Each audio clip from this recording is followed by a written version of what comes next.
সন্তান যদি আপনি সৎভাবে দুনিয়াতে আনতে চান, আপনি যদি চান আপনার সন্তানটা দুনিয়ার বুকে সৎ হোক, ওই সন্তান যখন পেটের মধ্যে আসবে তখন 10টি কাজ আপনার করতে হবে। এক নাম্বার হচ্ছে গুনাহ থেকে বেঁচে থাকতে হবে, বাবাকেও গুনাহ থেকে বেঁচে থাকতে হবে। 2 নাম্বার হচ্ছে ধৈর্য ধারণ করতে হবে। কি করতে হবে? ধৈর্য ধারণ করতে হবে, বাপকেও করতে হবে, মাকেও করতে হবে। 3 নাম্বার যে কাজ, নামাজ আদায় করতে হবে। নামাজ আদায়, বাবাকেও নামাজ আদায় করতে হবে, মাকেও নামাজ আদায় করতে হবে। 4 নম্বরে যে কাজ আল্লাহ রাব্বুল আলামিন করতে বলেছেন পবিত্র কোরআনুল কারীমের মধ্যে, আল্লাযীনা আমানু ওয়া তাতমাইন্না কুলুবুহুম বিযিকরিল্লাহ, আলা বিযিকরিল্লাহি ওয়া তাতমাইন্নাল কুলুব। আল্লাহু আকবার। যারা ঈমান এনেছে, আল্লাযীনা আমানু, ঈমান এনেছে কার উপরে?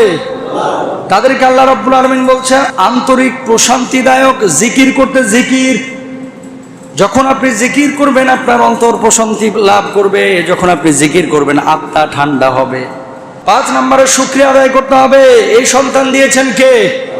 আরো জোরে, কে? 6 নম্বর হচ্ছে বেশি রাত জেগে জেগে আপনি মোবাইলে টিপাটিপি করবেন না, সিরিয়াল দেখবেন না, নাটক দেখবেন না, রাত্রিবেলায় তাড়াতাড়ি ঘুমাবেন। এটা হচ্ছে নবীদের একটি সুন্নাহ।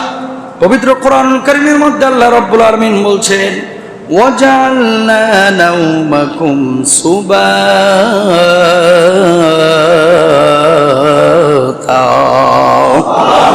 আমি আল্লাহর পরে ভাইরা আমার 7 নম্বরে আপনার যে কাজটি হচ্ছে ওযু অবস্থায় থাকবেন সর্বদা। যদি নম্বরে যে কাজটি, সেই কাজটি হচ্ছে কোরআন তেলাওয়াত বেশি বেশি করবেন। যদি তেলাওয়াত করতে না পারেন বেশি বেশি শুনবেন।